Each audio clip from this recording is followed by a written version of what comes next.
राधे राधे। जय जय श्री राधे। श्री हरिवंश राधा वल्लभ लाल की जय हो। सभी संतों हरिभक्तों की जय हो। ठाकुर जी महाराज की जय हो। युगल जोड़ी सरकार की जय हो। श्रीमद् भागवत ग्रंथ की जय हो। श्री डोंगरे जी महाराज की जय हो। श्री कृष्ण भगवान की जय हो। जय श्री राधे। बहुत बहुत स्वागत है आपका हमारे चैनल में।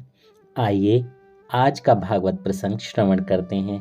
कल हमने सुना कि कैसे अदिति जी और कश्यप जी ने भगवान को पाया, और आज हम सुनेंगे कि कैसे भगवान प्रकट हुए और अदिति जी को वर दिया, और यज्ञोपवीत का महत्व श्रवण करेंगे। लेकिन आइए उससे पहले हम अपने श्लोक का श्रवण कर लेते हैं। जय श्री राधे। सच्चिदानंद रूपाय विश्वोत्पत्त्यादि हेतवे तापत्रय विनाशाय श्री कृष्णाय वयं नुमः। जय श्री राधे। श्री हरिवंश। तो आइए कथा का श्रवण करते हैं। और पवित्र समय आ गया। भाद्रपद के शुक्ल पक्ष की द्वादशी के दिन मध्याह्न काल में माता अदिति के सम्मुख वामन भगवान प्रकट हुए। चारों ओर उजियाला छा गया। हृदय आनंद से भर गया। कश्यप भी वामन का दर्शन करने के लिए दौड़ते हुए आए। माता पिता को भान कराने के लिए वामन ने अपने चतुर्भुज स्वरूप का दर्शन कराया। माता पिता का हृदय आनंद से छलक रहा था। एक बार अपनी आंखें बंद करके उस दृश्य को निहारिए, कैसे चतुर्भुज भगवान अपने भक्त को दर्शन दे रहे हैं, उनकी कोख में आ रहे हैं, पर उससे पहले उन्हें बता रहे हैं कि ये मैं ही हूँ, मेरे से ही सब हैं, मैं ही सबके अंदर हूँ, मेरा ही अंश है सब। जय हो, जय हो। बस आंखें बंद करके इस दृश्य को एक बार निहारिए। जय हो। और उनका हृदय आनंद से छलक रहा था। उनका मुख हृदय भगवान की जय जयकार कर रहा था। नारायण का चतुर्भुज स्वरूप अदृश्य हो गया और वे 7 वर्ष के वटुक बन गए। सुंदर लंगोटी थी, मुख पर दिव्य तेज झलक रहा था। ब्रह्मादि देव भी वहां पधारे। उन्होंने कश्यप और अदिति को बधाई देते हुए कहा, आपका गृहस्थ आश्रम सफल हुआ, सार्थक हुआ। आज आप जगत पिता के भी माता पिता बन गए। कश्यप अदिति का गृहस्थाश्रम अत्यंत पवित्र था, अतः भगवान उन्हीं के घर प्रकट हुए। जय हो। जय श्री राधे। आइए अब यज्ञोपवीत का महत्व समझते हैं। जब वामन जी प्रकट हुए तभी वे 7 वर्ष के थे, अतः उनकी बाल लीला का वर्णन है ही नहीं। उनको यज्ञोपवीत देने का निश्चय किया गया। यज्ञोपवीत की क्रिया से ब्रह्म संबंध होता है। मंत्र दान करता हुआ पिता पुत्र से कहता है कि आज से वह अपना नहीं किंतु ईश्वर का हो गया। उस दिन माता के साथ उनका अंतिम भोजन कराया जाता है। इस पवित्र विधि के बाद पुत्र के माता पिता बनते हैं सूर्य नारायण और गायत्री देवी। जनेऊ वेद विधि विहित सेवा है। मैं नारायण का सेवक हूँ। जनेऊ में हर एक देव की स्थापना की गई है। आज के लोग यज्ञोपवीत संस्कार आदि को मानते ही नहीं हैं। संस्कार के बिना जीव शुद्ध नहीं हो पाता। लोग सभी संस्कार भूल गए हैं। मात्र विवाह संस्कार ही बाकी रह गया है, क्योंकि इसके बिना किसी से भी रहा नहीं जाता। संस्कार का लोप होने के कारण अधार्मिक और पापी प्रजा उत्पन्न हो रही है। तैत्तिरीय आरण्यक में जनेऊ बनाने की विधि बताई गई है। उसे हाथ से ही बनाना चाहिए। सूत्र को 16 बार लिपटाया जाता है। वेद में कर्म और उपासना संबंधित 16,000 मंत्र हैं। उन्हें पढ़ने का अधिकार यज्ञोपवीत संस्कार में मिलता है। वैसे तो वेद के मंत्र 1 लाख हैं, किंतु बाकी 4,000 मंत्र सन्यासी के लिए हैं।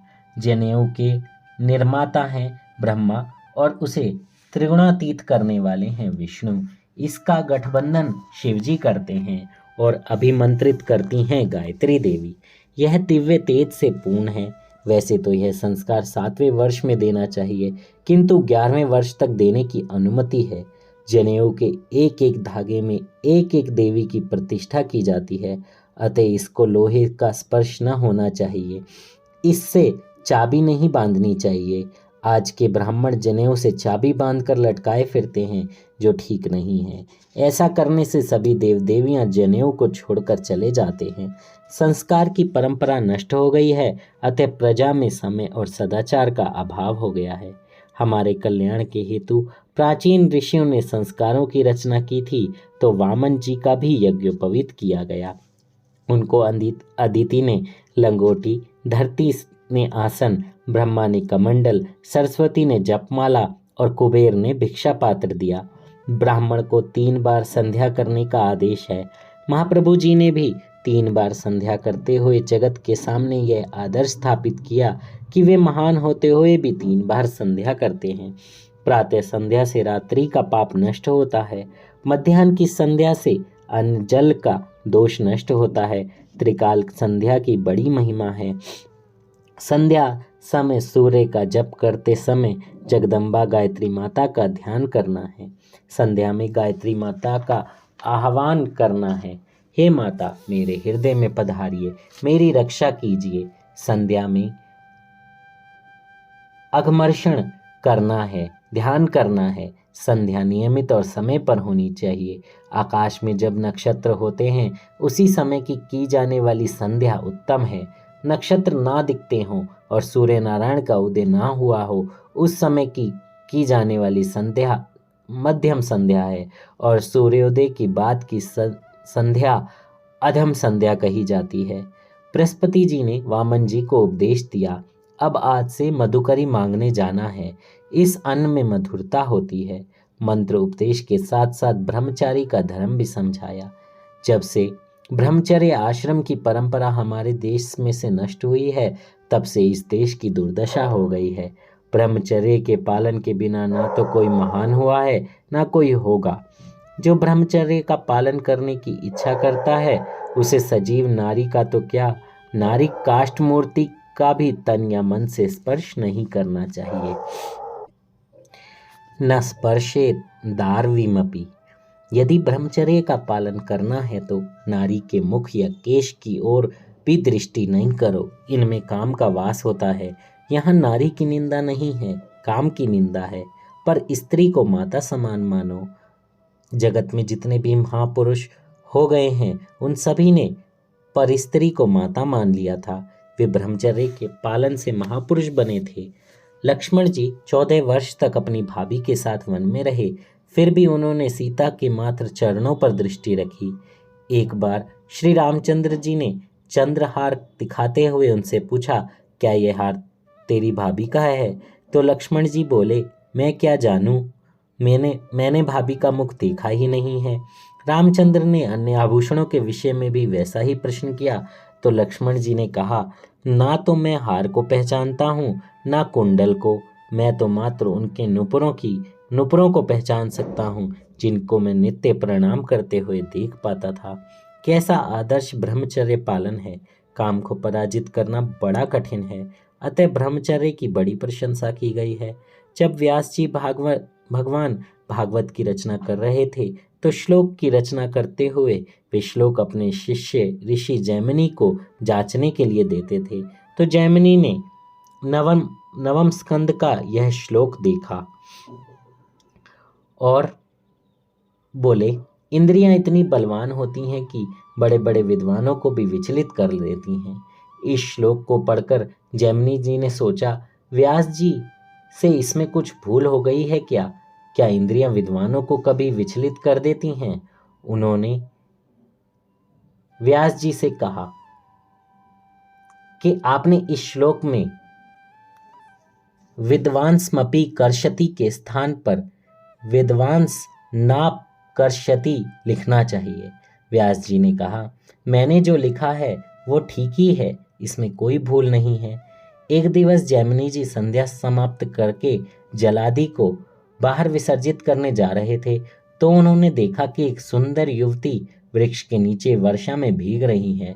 भीगे हुए वस्त्रों से झलकते हुए सौंदर्य को देखकर जैमिनी जी विचलित हो गए। जैमिनी जी ने उस सुंदरी से कहा, यह कुटिया तुम्हारी ही है, चली आओ भीतर, आश्रम में विश्राम करो। सुंदरी, पुरुष कपटी होते हैं, मैं आपका विश्वास कैसे करूं?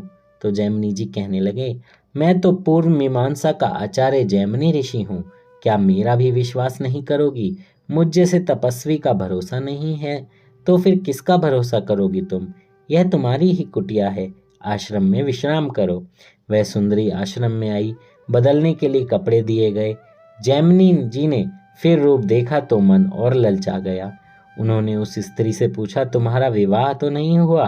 वह स्त्री अविवाहिता थी, अतः जैमिनी जी ने विवाह का प्रस्ताव रखा।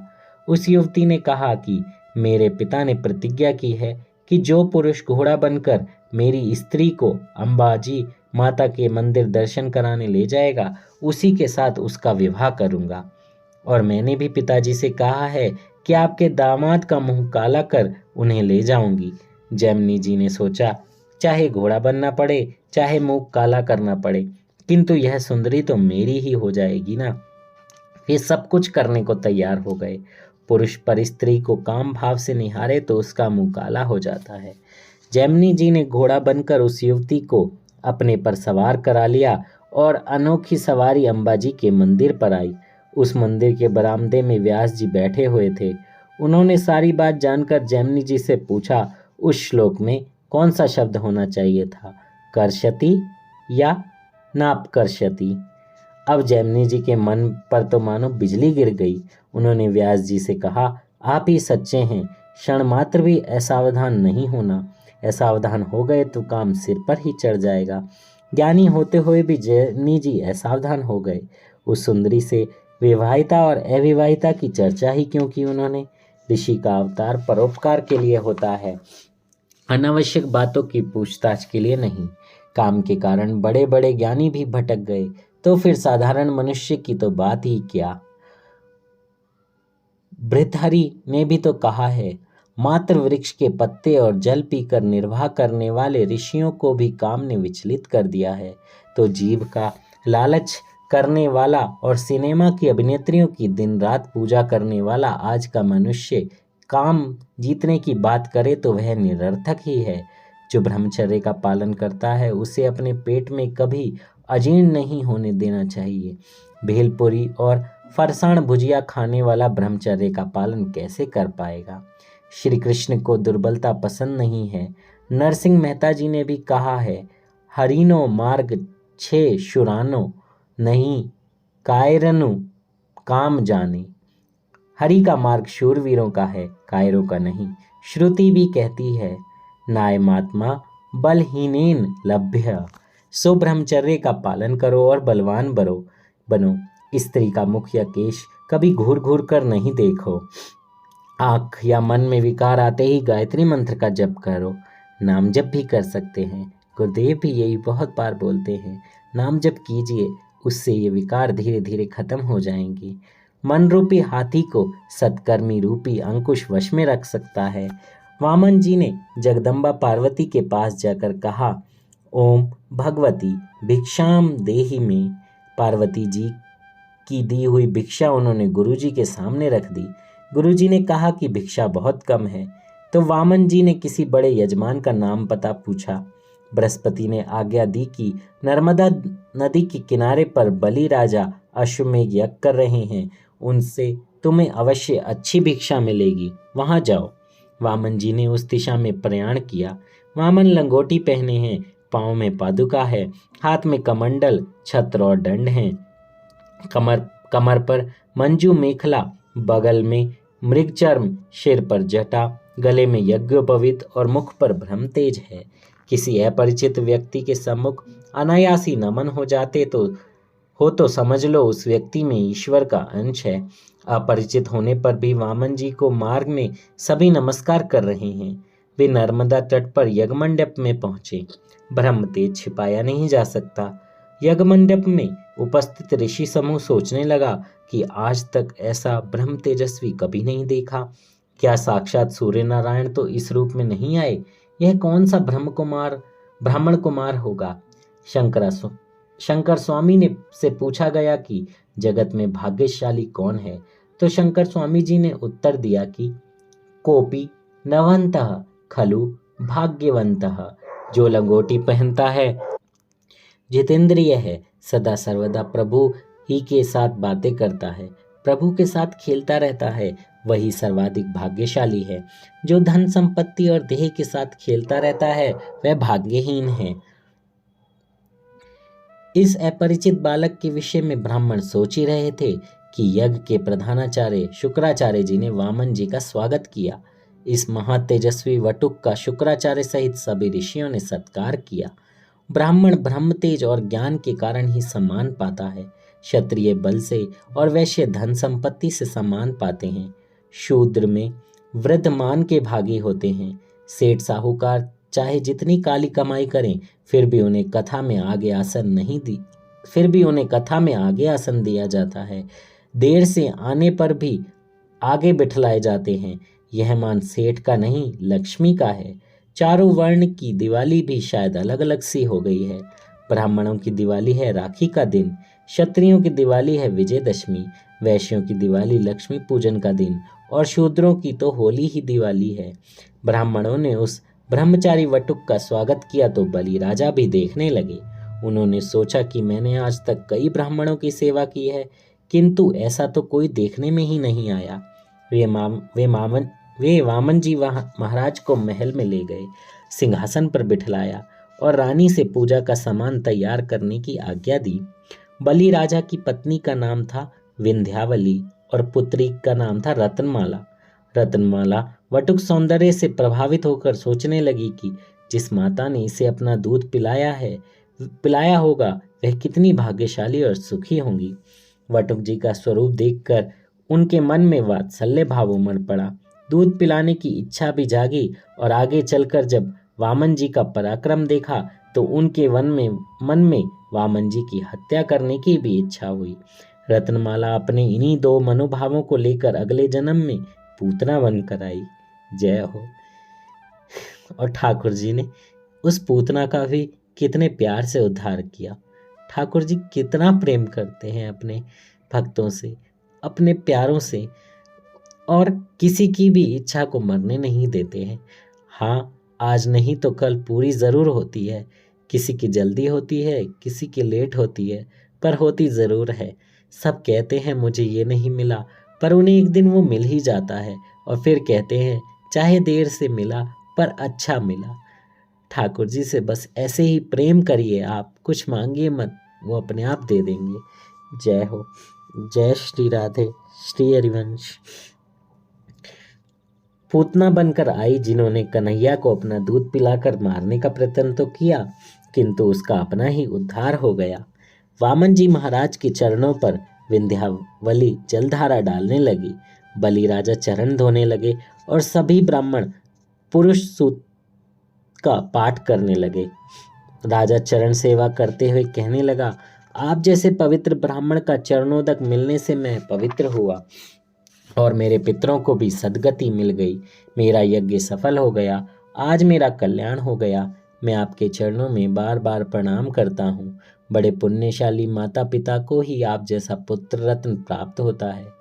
मैं सोचता हूँ कि अपना सब कुछ आपको अर्जित करके मैं वनवासी बनकर ईश्वर भजन में लीन हो जाऊं। वामन जी ने मन ही मन कहा, मैं सब कुछ लेने ही तो आया हूँ। उन्होंने राजा से कहा, महाराज लगता है आप कुछ मांगना चाहते हैं। जो भी चाहिए वह निसंकोच मांग लीजिए। राज्य, काय, धन संपत्ति आदि जो मांगोगे मैं दे दूंगा। बार बार बलि राजा ने यही प्रार्थना दोहराई। सुखदेव जी वर्णन करते हैं कि राजन अतिशय आनंद हुआ है। जिसके पास से कुछ मांगना चाहते हो उसके पितरों की प्रशंसा करो। आजकल तो उसकी पत्नी की प्रशंसा करने से भी बहुत कुछ मिल जाता है। वामन जी भी बलि राजा के आगे प्रशंसा के पुष्प बिखेरने लगे। आपके पितामह प्रहलाद के समान महान भक्त कोई ना हुआ है, ना कोई होगा। उनका प्रभु प्रेम तो इतना प्रबल था कि भगवान को स्तंभ चीर कर प्रकट होना पड़ा। मैंने सुना है कि आपके पिता राजा विरोचन भी उदार व्यक्ति थे। उनके पास इंद्र ब्राह्मण का रूप लेकर आए और कहने लगे, राजन मेरी आयु अब समाप्त होने पर आई है। मेरी मृत्यु से मेरी पत्नी विधवा हो जाएगी। अपने आयुष्य का मुझे दान दीजिए। दान मांगने आए हुए ब्राह्मण को निराश कैसे किया जा सकता है? वो तो आपके पिता ने अपने आयुष्य का ही दान कर दिया। आपके प्रपितामह भी महान वीर थे। जय हो। जय श्री राधे। श्री हरिवंश। आज की कथा यहीं विश्राम लेती है। कल हम श्रवण करेंगे कि कैसे वामन भगवान ने बलि से भिक्षा में 3 पग पृथ्वी मांगी। जय श्री हरिवंश। राधा वल्लभ लाल की जय हो। मुझसे कहने में कोई त्रुटि हुई हो तो मुझे क्षमा कर दीजिएगा। ज़्यादा से ज़्यादा लोगों तक भागवत की कथा को शेयर कीजिए। जय श्री हरिवंश। आइए, कथा का विश्राम हो गया है, इसलिए 1 मिनट राधा नाम कीर्तन कर लेते हैं।